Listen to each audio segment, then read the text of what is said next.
మైనంపల్లి హనుమంతరావు మాజీ ఎమ్మెల్యే మైనంపల్లి హనుమంతరావు సంచలన కామెంట్స్ చేశారు కాంగ్రెస్ పార్టీని ఉద్దేశించి.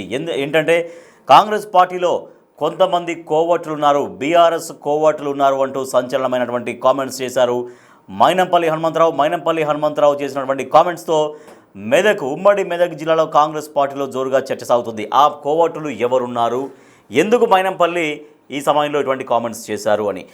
మెదక్, సిద్దిపేట ఈ రెండు జిల్లాల్లో బీఆర్ఎస్ పార్టీకి సమాచారం అందించే వాళ్ళు, బీఆర్ఎస్కి అనుకూలంగా వ్యవహరించే వాళ్ళు కాంగ్రెస్ పార్టీలో ఉన్నారు. కాబట్టి కాంగ్రెస్ పార్టీ ఇంకా అనుకున్నంత స్థాయిలో ముందుకు వెళ్ళలేకపోతుంది. అందరు కనుక ఈ కోవట్లు కనుక గుర్తించి ఈ కోవట్లను బయటికి పంపిస్తేనే కాంగ్రెస్ పార్టీ ఇంకా మరిన్ని విజయాలు సాధిస్తోంది. అన్ని స్థానాల్లో కూడా కాంగ్రెస్ పార్టీ విజయం సాధించేది ఈ కోవట్లు లేకపోతే అంటే కామెంట్స్ చేశారు మైనంపల్లి హనుమంతరావు. సో దీంతో కాంగ్రెస్ పార్టీలో ఉన్నటువంటి నాయకుల్లో ఒక రకమైనటువంటి అయోమయం, గందరగోళం నెలకొన్న పరిస్థితి. ఎవరిని ఉద్దేశించి మైనంపల్లి హనుమంతరావు ఈ కామెంట్స్ చేశారు, బీఆర్ఎస్కు ఎవరు సహకరిస్తున్నారు, బీఆర్ఎస్కి అనుకూలంగా పనిచేసే కోవట్లు కాంగ్రెస్ పార్టీలో ఎవరు ఉన్నారు అని ఇప్పుడు ఒక ప్రశ్న కలుగుతోంది. బీఆర్ఎస్ నాయకులకు సపోర్ట్ చేస్తూ బీఆర్ఎస్కి ప్రతి ఒక్క ఇన్ఫర్మేషన్ అందిస్తున్నారు. మన దాంట్లో కొంతమంది ఉండి కొన్ని సమావేశాల్లో కొన్ని ముఖ్యమైనటువంటి అంశాల గురించి చర్చ జరిగినప్పుడు దానికి సంబంధించినటువంటి పూర్తి అప్డేట్స్, ఆ చర్చ సారాంశం మొత్తం బీఆర్ఎస్కి అందిస్తున్నారు. ఇట్లా కోవట్లుగా పనిచేస్తున్నారు. ఆ కోవట్లను గుర్తించి వాళ్ళని బయటకు పంపిస్తేనే కాంగ్రెస్ పార్టీ బాగుపడుతుందని మైనంపల్లి హనుమంతరావు చేసినటువంటి కామెంట్స్. కొంతమంది మెదక్ జిల్లాలో ఇంకా మెదక్ పరిసర ప్రాంతాల్లో ఎంప్లాయీస్, ప్రభుత్వ ఉద్యోగులు కూడా హరీష్ రావుకు అనుకూలంగా పనిచేస్తున్నారు అంటూ కూడా ఆయన ఆరోపణలు చేశారు. సో ఇప్పుడు కోవట్లు ఉన్నారు అని ఎందుకన్నారు, కోవట్ల గురించి ప్రస్తావన ఎందుకు వచ్చింది, నిజంగా కాంగ్రెస్ పార్టీలో కోవట్లు ఉన్నారా, మైనంపల్లి హనుమంతరావుకు కోవట్ల భయం ఎందుకు పట్టుకుంది, కోవట్ల గురించి ఇప్పుడు ఎందుకు ప్రస్తావించారు, అసలు ఎవరా కోవట్లు అనేది ఇప్పుడు కాంగ్రెస్ పార్టీలో చర్చ సాగుతోంది. ఒకసారి మైనంపల్లి హనుమంతరావు ఏం మాట్లాడారో ఒకసారి విందాం. పబ్లిక్ను కన్ఫ్యూజ్ చేయకండి. మీరు 10 సంవత్సరాలు కాంగ్రెస్ మీద దౌర్జన్యాలు చేశారు. కాంగ్రెస్ ఎప్పుడని ఈ విధంగా మాట్లాడిందా?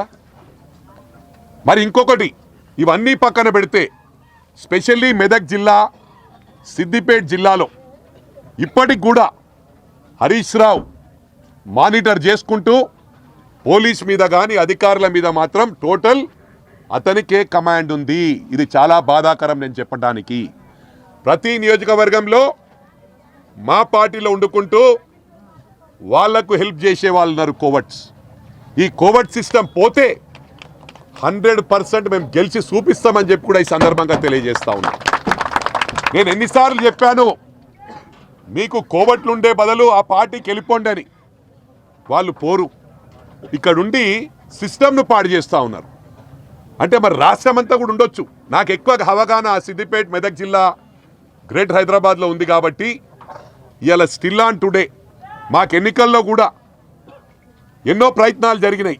మేమేదన్నా మాట్లాడితే ఇక్కడ పక్కన పోయి మా వాళ్ళే ఫోన్లో ఇమీడియట్ ఇన్ఫర్మేషన్ ఇవ్వడం, అరే అన్న ఈ సంఘంను కలిసిండ్రు, ఇమీడియట్ వాళ్ళని క్యాచ్ చేసుకోండి అంటే రాత్రి 12 గంటలకు హరీష్ రావు రావడం, వాళ్ళని మేనేజ్ చేయడం. లేకపోతే ఇది 50,000తో గెలిచే కాన్స్టిట్యున్సీ ఇవాళ 11,000తో గెలిచినాం మొన్న. అయినా కూడా ప్రజలకు హ్యాట్స్ ఆఫ్. లీడర్లు లేకున్నా ప్రజలు బ్రహ్మాండంగా ప్రజలు మాకు మ్యాండేట్ ఇచ్చిండ్రు.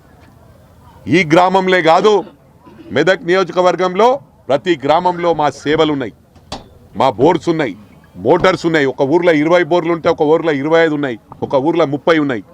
మరి ఒక బోర్కి ఎన్ని పైసలు కావాలా? మేము ఈరోజు కాదు, ఆనాటి నుంచి చేస్తున్నాం. ఇప్పుడు మా అబ్బాయే ఏ గ్రామానికైనా పోతే అరే 1,00,000 రూపాయలు ఇచ్చినావు అని చెప్తుండ్రు, పాపా నువ్వు 1 lakh ఇచ్చినావంటే వాళ్ళకంటే 1 lakh ఏనాడు ఇచ్చిన, 20 సంవత్సరాల క్రితం ఇచ్చిన. ఆ 1 lakh ఒకప్పుడు ఇక్కడనే రామాయంపేటలోనే 40,000 పెడితే ఎకరం దొరుకుతుండే. ఇలా 3 కోట్లు 4 కోట్ల రూపాయలు. అంటే మా సర్వీసెస్ ఆ రోజు నుంచి ఈ రోజు వరకు ఉన్నాయి. అన్ని సంఘాలకు, పార్టీలకు అతీతంగా, కులాలకు అతీతంగా పనిచేసినాం. ఇవాళ మా క్యాడర్ కూడా అదే విధంగా పనిచేస్తుంది. మొన్న సర్పంచ్ ఎలక్షన్స్లో చాలామంది క్వశ్చన్ చేయడం జరిగింది, అరే అన్న సర్పంచ్ ఎలక్షన్స్ ఎందుకు పట్టించుకుంటున్నావు, అంత తిరుగుతున్నావు అని. నాకు బాధాకరం ఏంటంటే మాకు ప్రాపర్గా మేము గెలిచినప్పటికీ ప్రజలు మ్యాండేట్ ఇచ్చినప్పటికీ మాకు ప్రాపర్గా క్యాడర్ లేకుండే. ఇవాళ గొప్పతనం ఏంటంటే 75% మెదక్ నియోజకవర్గంలో మా సర్పంచ్లు వచ్చిండ్రు. రేపు వాళ్ళ ద్వారా మాకు అండ, మా లీడర్షిప్ పెరుగుతుంది. రేపు ఎంపీటీసీ కానీ జెడ్పీటీసీ కానీ 90 కాదు 100% గెలవడానికి ప్రయత్నం చేస్తాం. మేము ఇక్కడ పనిచేస్తున్నాం, కానీ టీఆర్ఎస్ ఇప్పటికి కూడా మా ప్రభుత్వమే ఉందనే విధంగా డబ్బులు బాగున్నాయి వాళ్ళ దగ్గర. ఇప్పటికీ డబ్బులు ఖర్చు పెట్టే సత్తా ఉంది వాళ్ళకు. నేను ఒకటే విజ్ఞప్తి చేస్తూ ఉన్నా, మన కార్యకర్తలను కాపాడుకోవాల్సిన అవసరం మనకుంది. సర్పంచ్ అందరికి కూడా రాష్ట్రంలో విజ్ఞప్తి చేస్తూ ఉన్నా, ఎవరైతే కార్యకర్తలు మీకోసం కష్టపడ్డారో వాళ్ళు మనకు వెన్నుపూస, బ్యాక్ బోన్. వాళ్ళని మనం కాపాడుకుంటే రేపు మన రాష్ట్రం మళ్ళీ కాంగ్రెస్ ప్రభుత్వం వస్తుంది. వీళ్ళు చెప్పిన తీరు, వీళ్ళు ఎట్లా చెప్పారంటే అయిపోయింది కాంగ్రెస్ పని అని. అంటే ఏంది? ప్రజలను రెచ్చగొడుతుండ్రు, పెన్షన్లు రాలే అని. అందరినీ కూడా అన్ని గ్రామాలను సమానంగా చూస్తాం. నేను మీడియా సోదరులకు కూడా ఇక్కడ, ఎందుకంటే సంగారెడ్డి నుంచి వచ్చిన వాళ్ళు ఉన్నారు, ఉమ్మడి జిల్లా సోదరులు, press reporters, media, electronic media reporters ఇక్కడికి రావడం జరిగింది. మీరు జిల్లాలు, ఉమ్మడి జిల్లాను అటు సంగారెడ్డి కానివ్వండి, ఇటు మెదక్ జిల్లా కానివ్వండి, సిద్దిపేట జిల్లా కానివ్వండి, తిరగండి. మీరు ప్రతి గ్రామంలో ఇల్లు ఇచ్చిండ్రా లేదా తెలుసుకోండి. ఇప్పుడు విలేజ్ ఒక 500 ఉంది, అక్కడ ఓటర్స్ 500 ఉన్నారంటే అక్కడ 50 ఇళ్ళు, పెద్ద గ్రామాల్లో 100 ఇళ్ళు, చిన్న గ్రామాల్లో 30 ఇళ్ళు, తాండాలలో 10 ఇళ్ళు ఇచ్చినామా లేదా మీరు క్లారిటీ తీసుకోండి. అంటే ఇదే ఉదాహరణ. అంటే we are going in systematic way. క్రమశిక్షణకు మారు పేరు కాంగ్రెస్. ఇలా వాళ్ళు 10 సంవత్సరాల్లో సొంత విమానాలలో పోయి లక్షల కోట్లకు ఎదిగిన వాళ్ళు. రాహుల్ గాంధీ గారు, ప్రియాంక గారు మరి ఇప్పటికి కూడా ఎకానమీ ఫ్లైట్ లో ట్రావెల్ చేస్తారు. It's a fact are not? ఇవన్నీ కూడా గమనించాలి మనం. సోనియా గాంధీ గారు ఆ రోజే ప్రైమ్ మినిస్టర్ కావాలంటే అవుతుండే, రాహుల్ గాంధీ గారు అవుతుండే, పివి నరసింహారావు గారికి అవకాశం ఇచ్చింది.